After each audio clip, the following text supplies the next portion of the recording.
Good afternoon, and welcome to the November 11th meeting of the Jackson Rotary. And when Don comes back, he's going to do the invocation, pledge, and four-way test.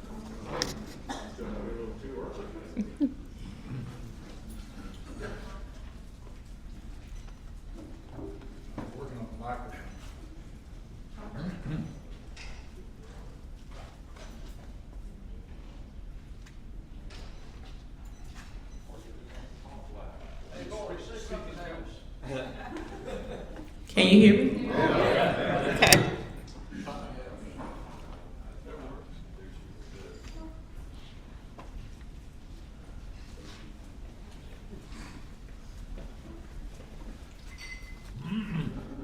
Sorry for that delay.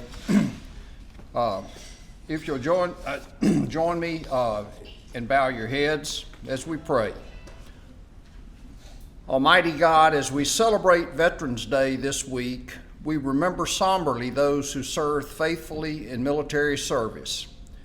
And for men and women now serving, we offer prayer for their well-being and for their families. Bless our nation with your continued favor, that we may be a beacon of hope, a source of inspiration, an example of dedication to the ideals and fundamental principles established by our founders and preserved by patriots in every generation. Bless this meeting today, that it may contribute to the cause to which we're committed as Rotarians. Draw us always closer together as we share in breaking bread and in fellowship. Amen. Amen. Now, if you'll join me in the Pledge of Allegiance. I pledge allegiance to the flag of the United States of America and to the republic for which it stands, one nation, under God, indivisible, with liberty and justice for all. And now the four-way test for Rotarians guides Rotarians by the things we think, say, and do. Is it the truth? Is it fair to all concerned? Will it build goodwill and better friendships? Will it be beneficial to all concerned? Thank you, Don. Do we have any visiting Rotarians with us today? Any visiting Rotarians? And as you see, we have plenty a Rotarian with guests today. Sharon will come and introduce her students for us today. And while she's coming, are there any other Rotarians visiting today? Okay.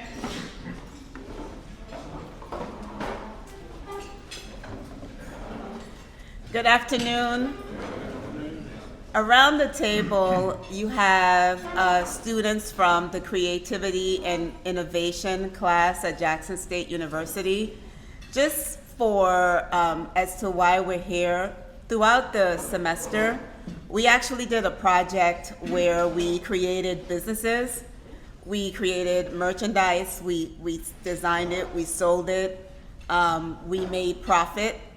And we decided that we wanted to come and celebrate the success of the experience, and we wanted to celebrate it with the Rotary Club. And so we came here to, as part of our entrepreneurial journey and the capstone of it, to celebrate that with you today. We thought it was great because as you talk to the different students, you'll see that they are from all different majors and backgrounds. They stretch across the whole Jackson State University campus. You have engineers, you have business students, you have education, psychology, you have all different, and sort of like the Rotary Club where I was explaining to them, and if you could explain to them at the table that we all represent like different trades and expertise across the community, that's what you have as a cross-section with the students that you have here today. So all different majors, all different years at Jackson State, all part of a creativity and innovation celebrating our entrepreneurial journey and our success this semester.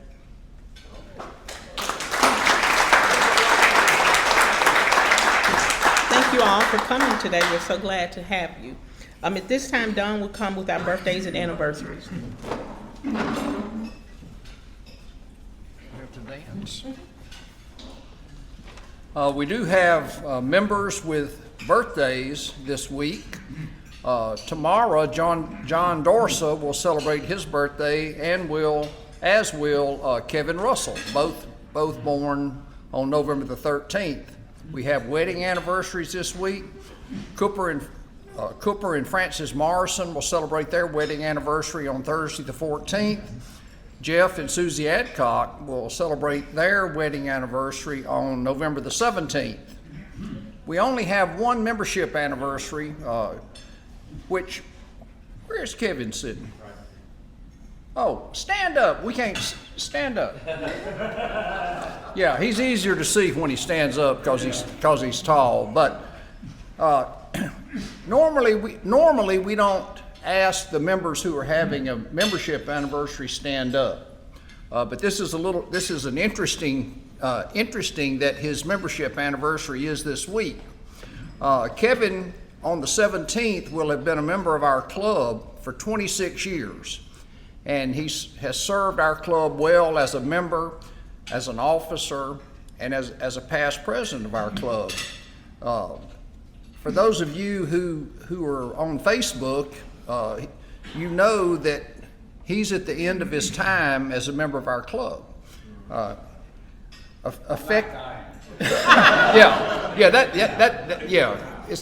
It's not terminal. He's accepted a new position in Nashville, Tennessee, and I'll let you tell him what it is because I read it and I don't understand it. Starting next Monday, I'm going to be in Nashville, Tennessee as the Executive Director of the Christ Presbyterian Church. Christ Pres is a multi-site, 3,000-member church involved managing all their administration and things like that. So, and my granddaughter just happens to be. Yeah. Other than that, No other motives. All right. I'll say thank you all. Y'all been great. Y'all been great. The friendships I've had here. Let's give him a hand.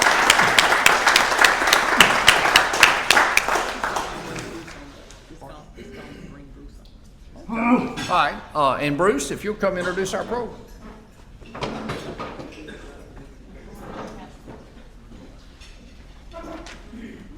Let me slip behind you. All right, today I'm going to introduce William Brother Rogers. He works at the Mississippi Department of Archives and History, and from 1990 to 2016, he was the Associate Director of the John C. Stennis Center for Public Service in Starkville. He currently runs, or is with the Mississippi Historical Society, and has photographed every historical marker in the state. He is a graduate of Alabama and with an MBA from Princeton. He's also won awards from the Mississippi Historical Society, one for his work at a Unity Park in Starkville, and another for photographing the 1,500 historical markers across the state. He's an avid traveler. He's visited 6 continents, all 50 states and state capitals, 58 of the 63 national parks, and he is an avid Alabama fan. I'm not sure we're going to hold that against him. And he's from Brandon, so let me introduce Brother Rogers.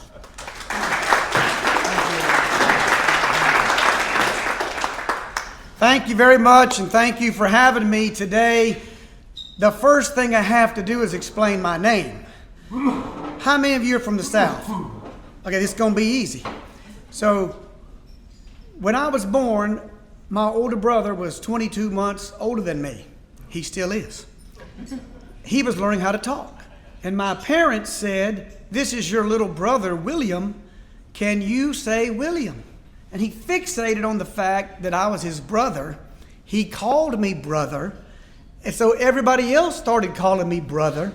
And to this day, I have brother on my business card. And people don't even know that I have a real name on my birth certificate. It's confusing because I was raised Southern Baptist, and I met somehow, I'm Brother Rogers. Well, I'm Brother Johnson. I'm like, oh boy, this is going to be tough.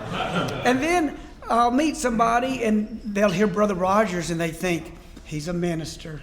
Isn't he a nice guy? I think I like this guy. Good first impression. No, I work for the government. Oh, I thought I liked you. I'll move on from that. But I'm here to talk to you about history, and I do want to start. Can we give away some prizes to start with? How about that? Does anybody have a birthday today? I've got 2 tickets free to the two Mississippi museums. The two Mississippi museums, the Museum of Mississippi History and the Civil Rights Museum, it's the only $100 million museum complex in the state of Mississippi. So I'm going to give away 2 free tickets. What about tomorrow? Does anybody have a birthday tomorrow? Right here. Who wants 2 tickets? Gonna raffle those off. Now, what I'm going to talk to you about are stories from Mississippi historical markers. And I know what you're thinking. Why did I come today? They're talking about historical markers. Could there be anything more boring? Every marker is a story. Now, a marker may be boring, but a story is interesting. So I don't know if I should brag about going to photograph every marker or apologize and get a life, but I've been to all the historical markers, so we're going to go through. What do you do when you go look at all the historical markers? You put them on a website, right? You can't just have markers and keep them to yourself. So go to this website. All 1,600 plus markers are on this website that are throughout Mississippi. I added 6 this weekend. So this is pretty close up to date. Now, the first marker I want to show you is the first marker that I got involved with when I was living in Starkville. This one was from 1999. Cool Papa Bell was the fastest man to ever play baseball, played in the old Negro Leagues, born and raised in Starkville, Mississippi. And I realized when I have 2 boys, when they were playing Little League, we didn't have anything in Starkville acknowledging Cool Papa Bell. But man, this guy's in Cooperstown. He's in the Hall of Fame. I mean, Satchel Paige said that you could turn the light off and Cool Papa Bell could get in bed before it got dark. So this was a fast guy. So Cool Papa Bell now has a marker right where they play Little League Baseball in Starkville so that every kid that grows up there can see that somebody was so fast they ran all the way to the Hall of Fame. So that was fun to work on. And some of you probably remember Willie Morris. We dedicated this marker about 3 months before he died. He came and helped us. We were very grateful for him for doing that. Now, let's talk about a few things that are on markers that you stop and look at them and you're thinking, wow, I didn't know that. I feel like I know a lot about Mississippi history. But the name Joshua Lawrence Metter doesn't just jump off the pages. Oh, yeah, we know who he is. But this is in Columbus. He's buried in the Friendship Cemetery in Columbus. Joshua Lawrence Metter was the special effects director for Walt Disney. I'm talking about Mr. Disney, Walt himself. This guy from Mississippi helped him with Snow White, Fantasia, Bambi, Pinocchio, Dumbo, Cinderella, Sleeping Beauty, and won an Oscar for 20,000 Leagues Under the Sea. He's from Mississippi. Who knew? So those are the kind of fun stories you can find on historical markers. Here's another one. Red Barber. Red Barber from Columbus, Mississippi was the voice of the Yankees. Wait, what? A guy from Mississippi was the voice of the Yankees? That doesn't even make sense. Well, Red Barber actually, before he was the voice of the Yankees, was the voice of the Dodgers, the Brooklyn Dodgers. When Jackie Robinson integrated Major League Baseball, that game was called by a man from Mississippi, Red Barber. He was so good that he moved across town. The Yankees stole him, and he went to the Yankees. But you might have heard of Vin Scully, who was the Los Angeles Dodgers announcer who died a few years ago. In his New York Times obituary, it was stated that his role model as a commentator was a Mississippian, Red Barber. Isn't that incredible? Sort of that who'da thunk it. Can't make that up. That's right. Now, this is a who'da thunk it right here. How many people know where Mabon is? I'll tell you where Mabon is, because I went to grade school in Eupora. So if you leave Starkville and you start driving west, you go about 20 or 25 miles, you're going to hit Mathiston, and you go about a mile or 2 north, and you're going to hit Mabon, right on the Webster County, Oktibbeha County line. Remote would be another way to say where this is. 4 years before Charles Lindbergh became internationally famous for his solo transatlantic flight across the Atlantic Ocean. He crash landed a plane in a pasture in Mabin, Mississippi. Are you kidding me? And when he crash landed, he broke his propeller. So he had to send off to Maracus, Georgia to get a new propeller. He's stuck in Mabin. They put him up at a boarding house, and that house is actually still in Mabin. He gets the propeller, gets it fixed, had run up a few debts. He paid off his debts because he sold rides in the airplane for $5 a piece. Don't you know that 4 years later, when he became internationally famous, those people in Mabin said, "We remember that boy. Yeah, that's that boy that crash landed right here." The Mound Trail. The Mound Trail, if you know your Mississippi geography, you follow Highway 61 that kind of parallels the Mississippi River coming down the western side of the state. About 5 or 10 miles on either side of Highway 61, there are a lot of Indian mounds. And so the Mississippi Department of Archives and History has put up markers at those. I'm showing you this one for one reason. This is at the Grand Village of the Natchez Indians, which is a great place to visit. Now, this is special though. A lot of places where there are mounds, we don't really know what happened.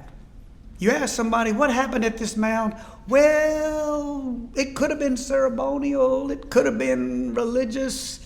We don't really know, but here's what we speculate.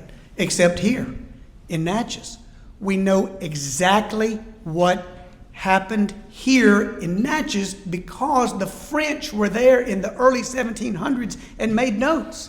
Oh, the leader was called the Great Sun. Oh, the other one was called Tattooed Serpent. Oh, they had something looking like a hut built on top of the mound. Like, we have their notes and their drawings. So it makes this particular mound very special. So if you're down in Natchez and looking for a neat place to go, the Grand Village of the Natchez Indians is special for that reason. All right, the Blues Trail. There are over 200 markers on the Blues Trail. The Blues Trail is not administered by the Mississippi Department of Archives and History. It's administered by Visit Mississippi. Because a lot of people visit Mississippi who are researching blues music. You know, when you come into Mississippi and it says, Mississippi, home of America's music, which is a great slogan because blues, as Muddy Waters said, the blues had a baby and they called it rock and roll. So we know that blues music started in the Mississippi Delta. We know that it birthed rock and roll, and the king of rock and roll, Elvis, is from Tupelo. And then we'll talk in a few minutes about Jimmy Rogers, who was the father of country music. So great Mississippi history there. I did want to mention two of my favorite blues markers among the 200. And by the way, there's over a dozen markers outside of Mississippi. We have markers in Wisconsin. We have a marker in Rochester, New York. There's a marker in Norway. Are you kidding me? There's a marker in Norway. What is a Mississippi Blues Trail marker doing in Norway? Bluesmen went over there, started blues festivals, and the people over there still continue with those blues festivals, and they said, we want one of these markers too. Isn't that incredible? But let me mention these two. They're two of my favorites. If you are the kind of person like me that loves a good challenge geographically, can you find this? Then I challenge you to go find the B.B. King birthplace marker. I'm going to use one of my favorite Mississippi sayings, out from. It's out from Itabena in Berkeley, but it's really out from Berkeley. And I had my younger son with me, he's 28 now, and he says he's involuntarily been to all 82 counties. And so we were looking for this particular marker, and we'd been down the third dirt road and the third fork in the road, and I said, we're not going to find it. This is frustrating. There it is right there. That's what he told me. So this is a remote marker where the history happened. What I like about it is it reminds you how remote it is, but with talent. B.B. King became internationally famous. We're talking about somebody who came from nowhere and became somebody. B.B. King is a great example. Muddy Waters is my favorite blues singer, so I have to mention Muddy Waters. You may know the song, Got My Mojo Working, but it just don't work on you. You need to look up Muddy Waters if you don't know him. Muddy Waters did a couple of things that I think are impressive.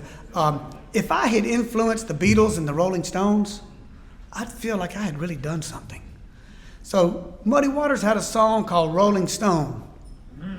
Mick Jagger, the lead singer for the Rolling Stones now, really liked that song and said, I'm going to name my new band after this Muddy Waters song. That's pretty significant.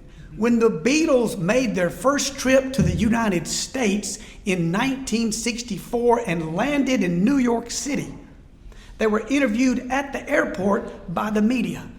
And they said, what do you want to do while you are here in the United States? And Paul McCartney said, I want to see Muddy Waters. And the media said, where is that? And Paul McCartney said, you don't even appreciate your own people. Now, this particular Muddy Waters house really was like a Muddy Waters shack.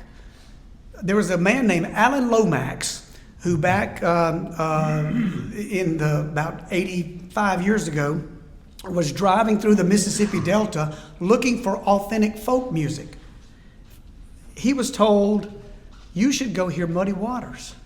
He went to this house out from Clarksdale and discovered Muddy Waters. Of course, Muddy Waters moved to Chicago in 1941 and electrified the blues and became internationally famous, and the rest is history. But that house where he lived has been taken apart with a donation from the rock group ZZ Top and reassembled in the Delta Blues Museum in Clarksdale, and you can go see that artifact of that house today. So I recommend go to Clarksdale, go to the Blues Museum there, and you can see that.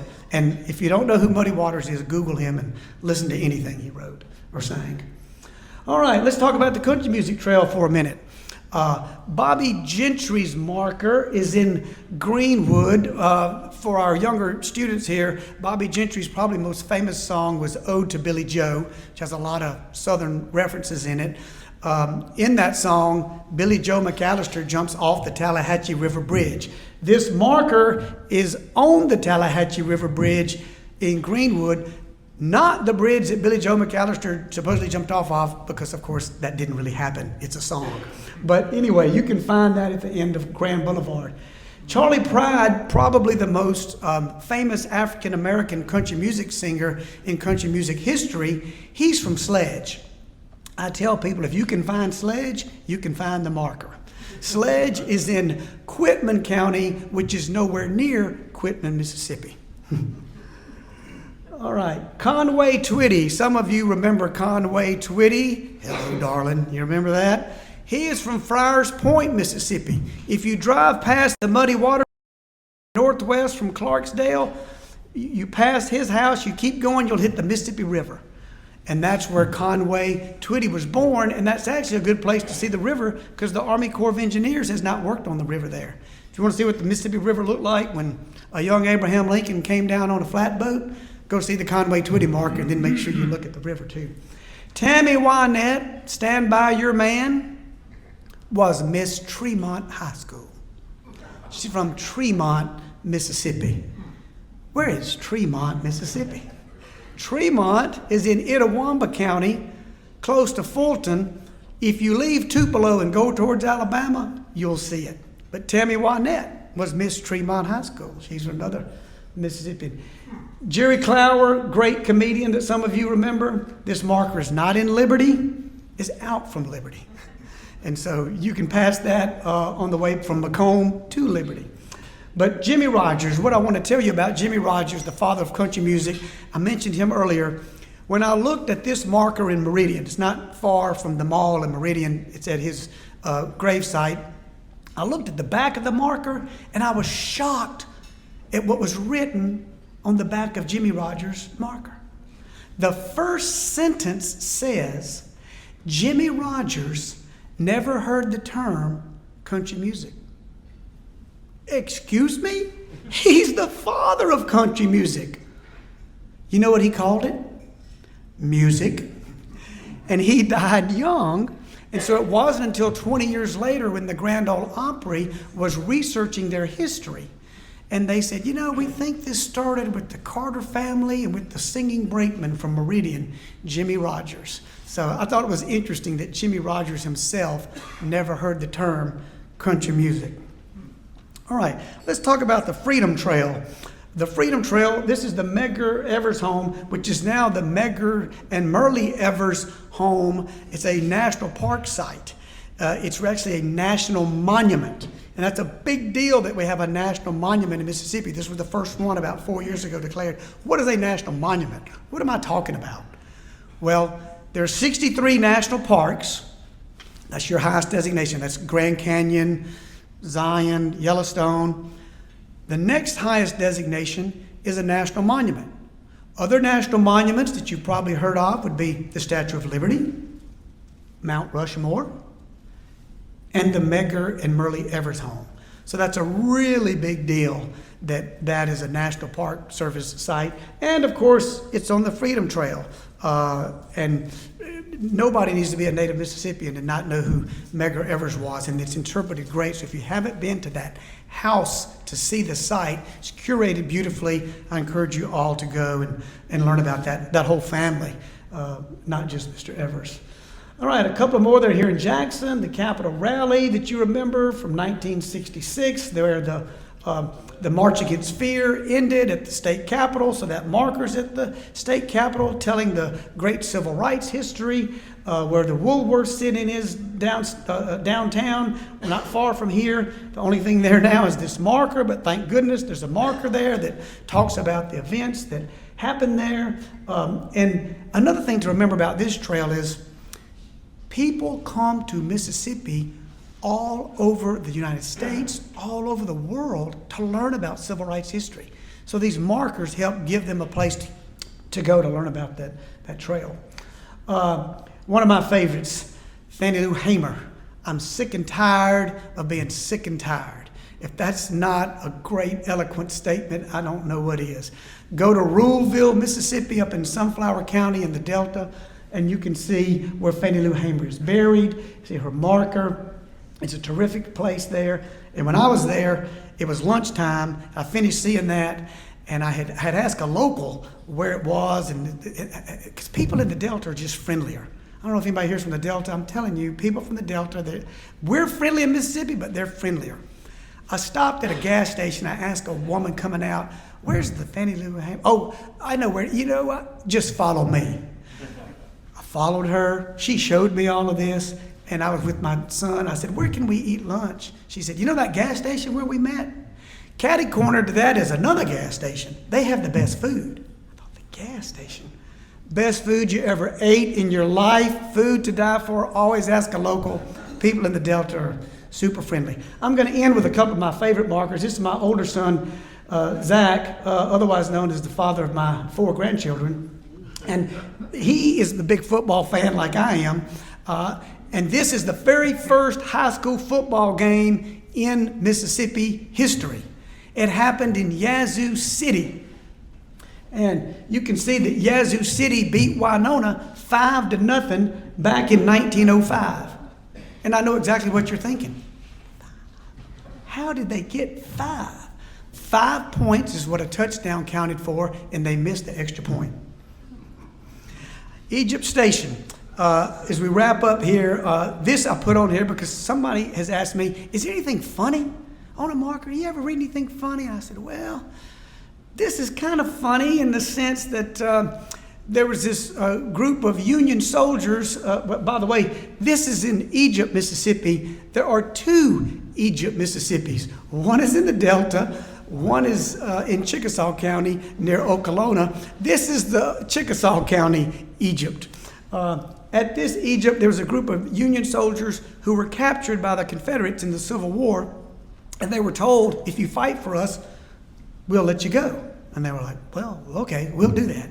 So they fight against the Union and lose and get captured and become prisoners of war for the Union, but they were Union soldiers. I'm like, that, for people who survived the war, that had to be the unluckiest thing that ever happened. And I'm going to close with this particular story. This is down out from Natchez.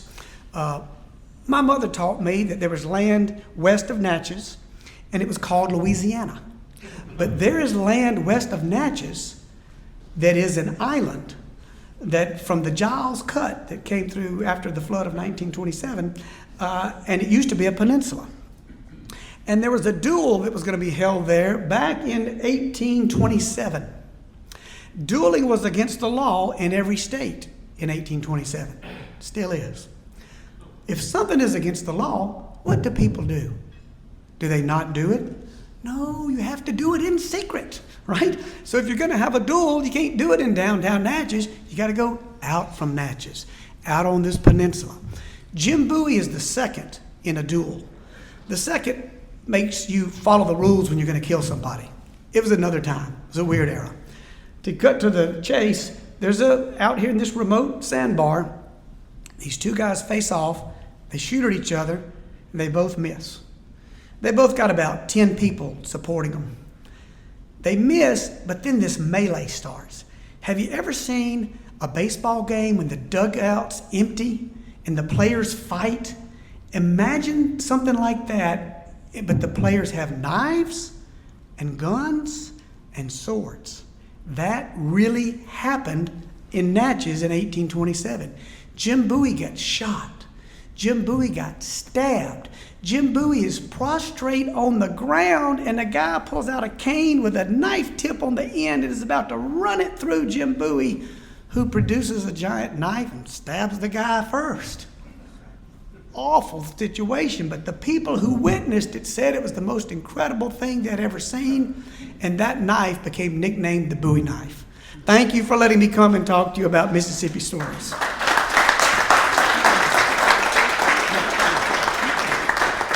I know we're getting close to 1, but if you have questions, I'll be glad to answer them. Talking about having hard problems finding the markers, have y'all ever thought about doing GPS on them? I have a map to every marker on this website. This is by county, and I have a little teardrop and a map at the bottom of it. It doesn't have a GPS, it has the actual address. So you can type in 123 Main Street or whatever, yeah. Do you think these are all 100% accurate and I know with certainty some exaggeration? that they are not. I won't tell you all the ones that I've discovered that have, but sometimes the thing that's wrong is it's like the second Indiana fired on the first Alabama here, and it was the third Indiana, and the people who sponsored it. All markers are privately sponsored, by the way. It costs close to $3,000, but we don't sit around and brainstorm at the Department of Archives and History. What's missing a marker? Where should we put a marker? That's up to the public. And it actually, the program flourishes under that because the public is going to think of things that we would never think about. Do you ever say no? We do say no sometimes. There's some people in Starkville, and I love Starkville, and my dad's a Starkville High School graduate. Both my boys are Starkville High School graduates, but they said that they invented T-ball, and they may have, but we can't document it. So if you say George Washington slept here, we're going to guess maybe that's not true. Yeah. Some would say that the finest book on the blues is a book about muddy waters called Can't Be Satisfied. So if you're interested in that, it goes into a lot more detail than what you just talked about. Thank you. Very good. Good commercial. You probably know his real name is McKinney. Definitely. Y'all add a lot every year? Or like... The Board of Trustees of the Mississippi Department of Archives and History meets quarterly. And at each quarterly meeting, we approve sometimes 10, sometimes 15. It just depends, maybe eight or 9. It just depends every time. So there are constantly new markers being added. And these other trails are adding. The reason I was out this weekend is 4 new Freedom Trail markers went up in Macomb, which was extremely important to the civil rights movement. One went up in Hattiesburg, and one went up in Natchez for Deacons for Defense. The police would not defend black people in Natchez, so the black people in Natchez formed their own group who was armed to defend black people in Natchez in the 1960s. They just put up a marker for that. So they're constantly going up.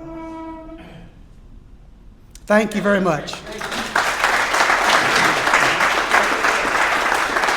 Thank you for coming today, and we have a Rotary mug for you that we'll give to you afterwards. Thank you for coming today. Thank you all for coming. Shall we stand? And adjourn with our club motto, service above self,